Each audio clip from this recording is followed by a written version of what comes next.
샬롬 할렐루야. 창세기 2장 18절입니다. 여호와 하나님이 이르시되 사람이 혼자 사는 것이 좋지 아니하니 내가 그를 위하여 돕는 배필을 지으리라 하시니라. 아멘. 창세기 강의 63번째 돕는 배필과 결혼관입니다. 여호와 하나님이 가라사대 사람이 독처하는 것이 좋지 못하니 내가 그를 위하여 돕는 배필을 지으리라 하고 말씀하셨습니다. 19, 20절에는 아담이 모든 생물에게 이름을 지어주는 내용이 나오지요. 하나님께서 아담의 배필을 만드신 장면은 21, 22절에 나옵니다. 하나님께서 창조 다섯째 날 물고기와 새를 창조하셨습니다. 창조 여섯째 날에는 육지에 발을 딛고 사는 모든 동물을 창조하셨지요. 같은 날 맨 마지막으로 첫사람 아담을 창조하셨습니다. 그러면 아담의 배필인 하와는 언제 창조하셨을까요?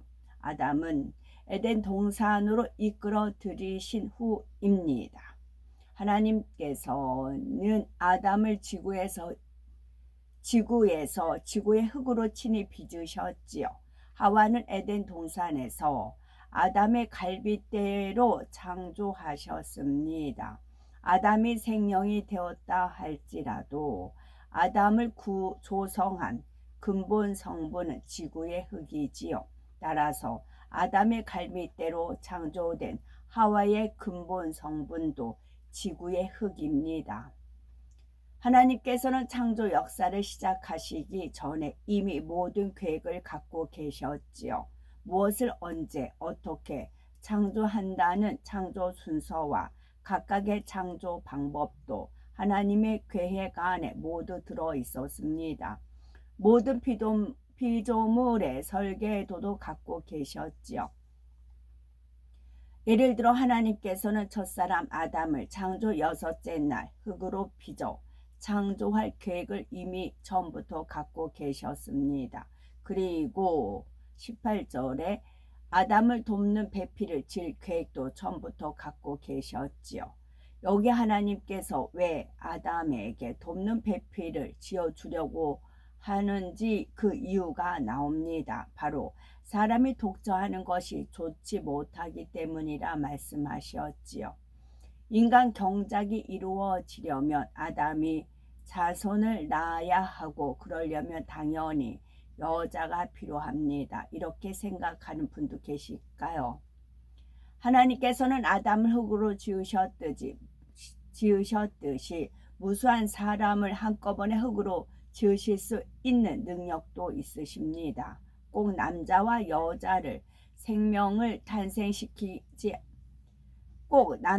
여자를 통해 생명을 탄생시키지 않아도 얼마든지 인간 경작을 이룰 수가 있지요. 그런데 왜 하나님께서는 남자에게 돕는 배필로 여자를 주시고 자녀를 낳아 번성케 하셨을까요? 이 방식이 인간 경작에 가장 적합한 조건을 형성할 줄 아셨기 때문입니다. 또한 이는 인간 경작을 받는 인생들을 향한 아버지 하나님의 사랑의 배려이기도 하지요.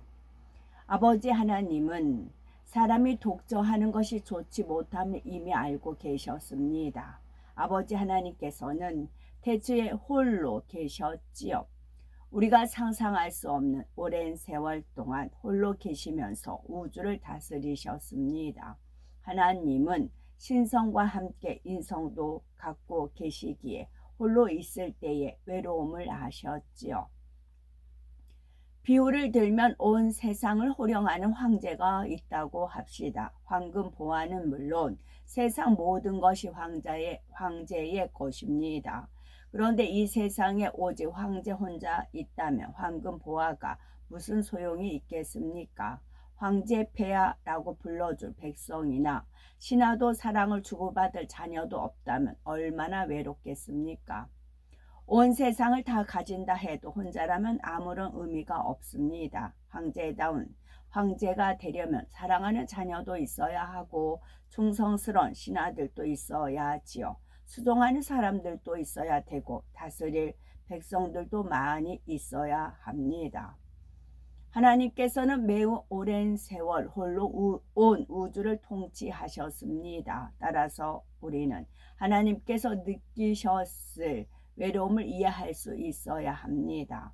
그런데 하나님께서는 자기 형상을 따라 아담을 창조하셨지요. 하나님께서 홀로 계실 때처럼 아담도 홀로 있으면 외로움을 느낄 것을 아셨습니다. 하나님께서는 아담을 겉모습만이 아니라 내용물에 해당하는 마음, 성품, 성격도 하나님을 닮은 존재로 만드셨기 때문이지요. 그런데 홀로 있을 때의 외로움은 서로 마음을 주고받을 수 있는 상대가 생기면 사라집니다. 이에 하나님께서는 인간 경작을 통해 참 자녀를 얻으려 하신 것입니다. 같은 맥락에서 첫사람 아담에게도 돕는 배필을 지어주려고 하셨지요. 하나님께서는 아담을 위한 선물이요 위로자로서 돕는 배필을 주시려 했습니다. 인생들을 향한 아버지 하나님의 긍휼과 자비와 사랑의 마음에서 남자를 돕는 배필로 여자가 창조된 것입니다. 하나님은 사랑 자체이십니다. 하나님께서는 넘치는 그 사랑을 나누어 줄 대상을 간절히 원하셨지요. 우리도 마음의 사랑이 넘쳐나면 어떤 방식으로든 주변 사람들에게 사랑을 베풀려고 하지 않습니까? 하물며 사랑 자체이신 하나님은 어떠하시겠습니까? 하나님께서는 영원히 홀로 계실 수도 있었지만 넘치는 사랑을 나눌 대상을 얻으시기 위해서 인간 경작을 계획하셨습니다. 인간 경작의 기간 동안 어떤 아픔과 고뇌가 있을지를 아시면서도 오직 참 자녀를 얻으려는 간절한 소망으로 인간 경작을 시작하셨지요. 그리고 첫사람 아담을 하나님의 형상을 따라 지으셨습니다. 아담 안에도 하나님처럼 넘치는 사랑이 담겼지요. 아담 역시 그 넘치는 사랑을 나눌 대상이 필요함을 하나님께서 아셨습니다. 하나님께서는 이것을 아시기에 아담에게 돕는 배필로서 여자를 주시고 서로가 사랑을 나누도록 하셨던 것이죠. 물론 인간 경작을 통해 아담의 후손이 태어나려면 남자와 여자가 있어야 합니다. 그러나 하나님께서 여자를 지으신 이유는 단순히 후손을 얻기 위함이 아니라는 사실입니다. 바로 돕는 배필로서 있게 하셨죠. 여기서 돕는 배필의 역할은 서로 대화하며 서로 위로하고 서로 사랑을 주고받는 것입니다. 오직 하나님께 속한 영적인 사랑으로 서로 이해하고 돕는 아름다운 관계를 맺도록 배필을 주신 것입니다. 이것이 하나님께서 원하시는 부부 관계이지요. 그런데 아담이 범죄한 후 사람에게 육이 들어오면서부터 부부 관계도 점차 육으로 변질되었습니다. 첫사랑에 뜨거웠던 마음이 식습니다. 서로 자신의 유익을 구하지요. 서로 자기 뜻을 고집하며 상대가 자신의 뜻에 따라주기 원합니다. 그러다가 다툼이 생겨나고 불화하며 미워하고 원수를 맺기도 하지요. 또한 정욕이 들어오면서 온갖 음란과 호색과 간음이 생겨났고 점차 방탕으로 흘러갔습니다. 인간 경작의 마지막이 가까울수록 세상은 죄악으로 관영하여 부부 관계도 하나님께서 원래 정하신 뜻에서 많이 어그러지고 파괴된 것입니다. 또한 마지막 때는 생육하고 번성할 때가 아니요 주님의 재림을 기다리며 영적인 신부 단장을 해야 할 때입니다. 그래서 신약 성경 곳곳에는 결혼하지 않는 것이 낫다라고 말씀하셨지요. 고린도전서 7장 7절에는 나는 곧 사도 바울은 모든 사람이 나와 같기를 원하노라 했습니다. 주를 믿는 모든 사람들이 결혼하지 않고 주님께 드려지기를 원한다 하였지요. 그러면서 26절에 내 생각에는 이것이 좋으니 곧 임박한 환란을 인하여 사람이 그냥 지내는 것이 좋으니라 하였습니다. 예수님께서 오신 신약 시대는 구약 시대와 달리 환란이 임박한 때인 거죠. 곧 주님께서 다시 오실 때가 가까우므로 모든 삶의 초점을 다시 오실 주님께 맞춰야 한다는 것입니다. 실제로 사도 바울은 일평생 결혼하지 않고 주님만을 위해 살았습니다. 그래서 어떤 매임도 없이 자유롭게 이곳저곳에 복음을 전하며 다닐 수가 있었죠. 그렇다고 해서 오해하시면 안 되죠. 구약시대에는 결혼을 해도 되고 신약시대에는 주님 오실 때가 가까우니 결혼을 하면 안 된다는 말이 아닙니다. 구약시대이든 신약시대이든 결혼하는 것은 가하지만 결혼하지 않고 주님만을 위해서 살 수 있다면 이것이 더욱 복되다 말씀하는 것입니다. 마태복음 19장 11, 12절에 예수께서 가라사대 사람마다 이 말을 받지 못하고 오직 타고난 자라야 할지니라. 어미의 태로부터 된 고자도 있고 사람이 만든 고자도 있고 정국을 위하여 스스로 된 고자도 있도다. 이 말을 받을 만한 자는 받을지어다 했습니다. 정령 전도서 5장 4,6절에 네가 하나님께 서원하였거든 갚기를 더디게 말라. 하나님은 우매자를 기뻐하지 아니하시나니 서원한 것을 갚으라. 서원하고 갚지 아니하는 것보다 서원하지 아니하는 것이 나으니 네 입으로 네 육체를 범죄케 말라. 사자 앞에서 내가 서원한 것이 실수라고 말하지 말라. 어찌 하나님으로 네 말소리를 진노하사 네 손으로 한 것을 멸하시게 하라 말씀하셨습니다. 그러므로 중심을 다해 확신이 없다면 성급하게 서원하기보다는 사모함으로 기도하며 참마음과 온전한 믿음을 갖는 것이 중요합니다.